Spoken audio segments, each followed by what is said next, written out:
Oi irmãs, oi irmãos, tudo bom? A gente vai hoje finalizar essa revista, estamos terminando ela, assim como já lemos os 41 capítulos de Jó.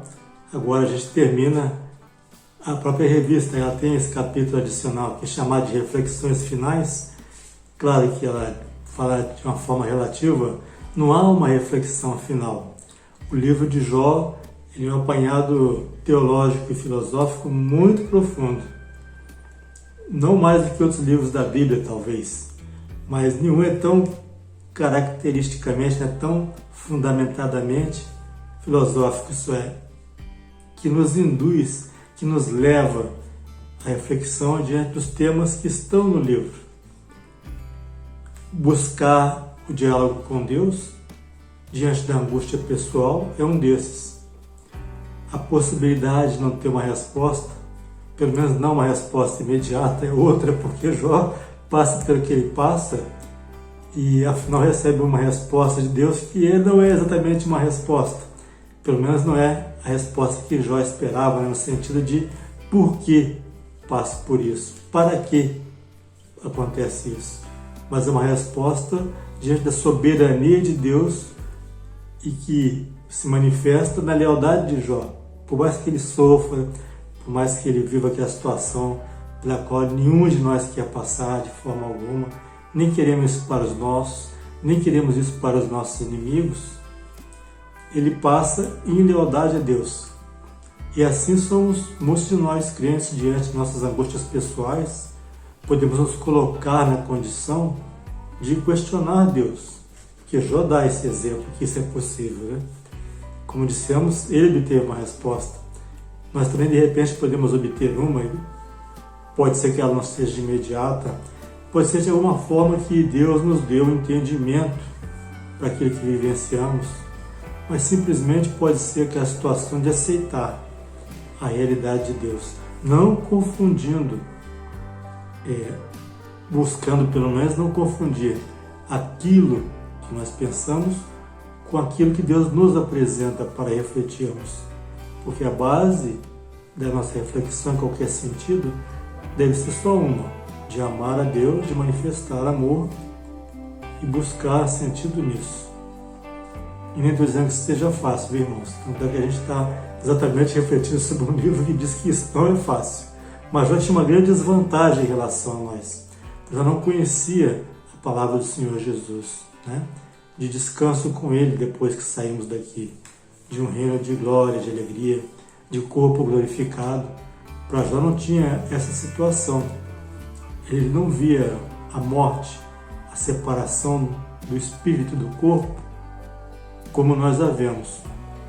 Por mais que a gente possa ter um temor disso, ou esperar que seja sem dor, ou ter qualquer outra dessas aflições que a gente tem diante do desconhecido, que é tão humanamente certo, e ainda assim, para alguns de nós, para muitos de nós talvez, seja uma expectativa que a pessoa até tem, né? Puxa, eu vou me encontrar com Deus, mal posso esperar.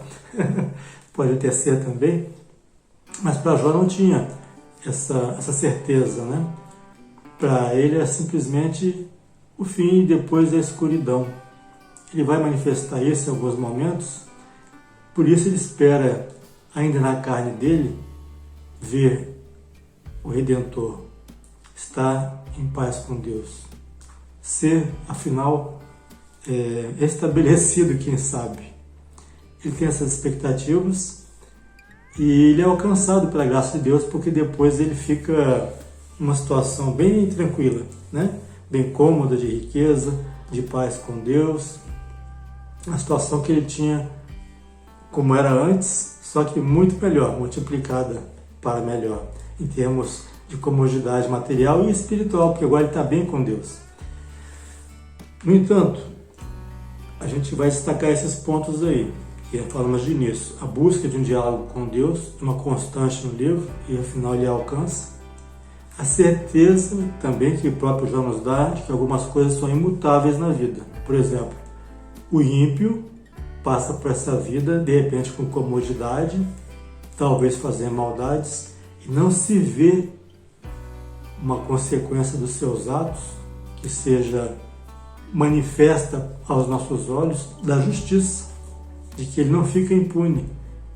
Pode não acontecer isso, a pessoa pode ir na idade em que muitos se vão, muitos que buscam ser justos, né, que são justificados por Cristo, ou que fizeram a bondade que Deus esperava deles, ou que buscaram fazer essa bondade, né, já que a gente é imperfeito. Mas enfim, é outra certeza que o livro de Jó nos dá tranquilidade com que muitos ímpios podem passar por essa vida. Aos nossos olhos, tranquilidade. Bom, é nessas duas coisas, a busca de um diálogo com Deus constante, né, seja situação de paz ou situação de guerra, de angústia, embora deva ser até, talvez, muito mais no período de paz, né, mas a gente, premido pelas situações, faz desse jeito também, e está certo.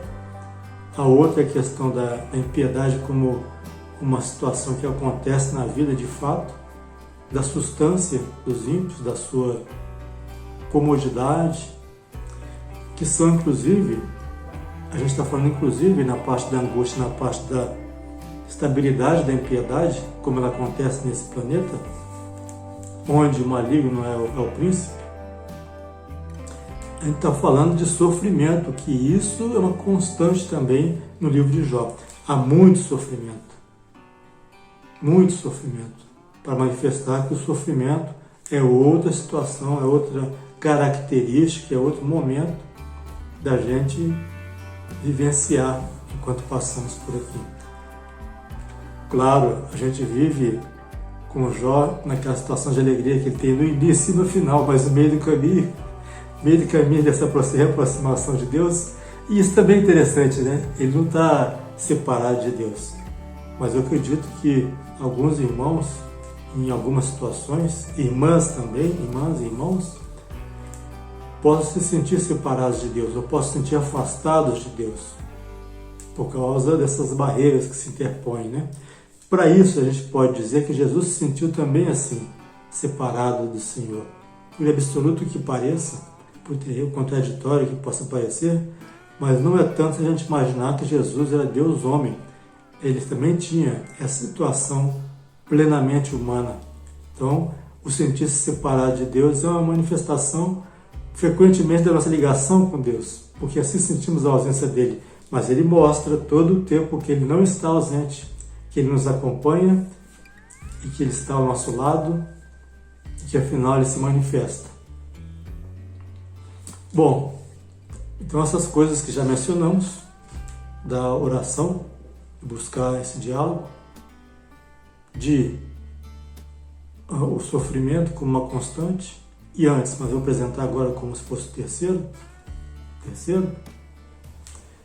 a situação do sofrimento mesmo, né? Perdão, sofrimento sim, mas eu digo da estabilidade com a qual a impiedade pode passar nesse planeta, como se não tivesse nenhuma justiça sobre ela, sempre ela seguindo em frente e realizando aquilo que lhe alcança realizar, como diz em algum momento lá no Apocalipse, o ímpio comete impiedades ainda. Diante dessa questão do sofrimento, meu pai falava questão, diante dessa questão do sofrimento, ele ainda pode ser imerecido, né? Também há situações de imerecimentos, apenas passamos por ele. No outro momento ele pode ser uma marca de honra, há uma situação de alguém que Jesus curou, que estava ali para glorificar a Deus naquela situação. E, por favor, não sabemos porque Deus determina as coisas da gente. É exatamente isso que o livro de Jó mostra, que ele é Deus, é soberano, a soberania é uma outra marca, um outro marco, né, da passagem desse livro de Jó, dos seus 41 capítulos. Aliás, 42 capítulos, que diz pra gente que Deus é soberano, Deus é o Criador, Deus é o Eterno. Muito bem? Também há outras situações, e agora eu estava olhando aqui na revista, que os próprios amigos de Jó, puxa vida, eles não se comportam todo o tempo como amigos, né? Isso é uma outra situação, e Jó, eu acredito que ele até reage bem, porque as pessoas que vão ali para consolá-lo, acaba dizendo para ele coisas terríveis sobre ele, até de forma direta ou de forma indireta, para buscar nele de forma capciosa alguma confissão de culpa, né? Entre outros motivos. Mas agora reconheça-se, como reconhecem muitos, que eles foram amigos de Jó. Ao passo que todo mundo se afastava dele, eles se aproximaram e falaram francamente com ele: olha, Jó, é isso, é dessa forma, está acontecendo assim. Claro que esse seu julgamento, inclusive o seu entendimento daquilo que deve ser obrigatoriamente a ação de Deus, a limitação de Deus aos olhos humanos, tinha várias imperfeições, porque isso é impossível. Não se pode conter o eterno dentro de uma caixa. Demais disso, a gente viu que, vou destacar mais essa parte, fica o ministério. Sim, Jó, naquele exercício ali, de sobrevivência até, ele exerceu um ministério de fé, um ministério de lealdade, um ministério de comunhão, embora ele achasse que não tivesse, que Deus havia se voltado contra ele. Então, essas coisas ficam para nós, como prática que a gente deve ter constantemente, deve buscar ter, de, em qualquer situação, buscar o apoio de Deus, né? Saber que Ele está agindo ali na nossa vida, para a gente buscar agir junto com Ele na direção que Ele está apontando. Nem sempre isso é muito claro para nós, mas a gente deve pedir para Ele também: Pai, mostra para nós onde o Senhor está caminhando, porque a gente quer ir atrás, a gente quer avançar por aí. Então, ao ministério de fé de Jó, corresponda o nosso ministério de fé. Ok? Irmãos, obrigado. Eu acho que a gente pode se aprofundar muito no livro de Jó, até vamos fazer isso oportunamente, quem sabe em própria sala de aula, em outras circunstâncias, em outros momentos, mas só destacar esses pontos aí, ok? Da continuidade do sofrimento, da soberania de Deus, da permanência da impiedade, do ministério que todos nós carregamos e do fato de que a gente eventualmente pode se sentir separado de Deus, né? Não estou falando de uma situação que a gente provocou, mas também essa, mas eu digo de situações involuntárias mesmo. A gente pode chegar a se sentir assim, mas Deus está junto da gente. É isso que o livro de Jó nos demonstra. Irmãs e irmãos, irmãos e irmãs também, estou invertendo aqui, muito obrigado pela atenção nesses 17 semanas aí. Agradeço também aos meus irmãos em Cristo, Renan e Vinícius, pelo trabalho todo, tá bom? Gente, um bom fim de semana, um bom término, uma boa semana no Senhor. Obrigado.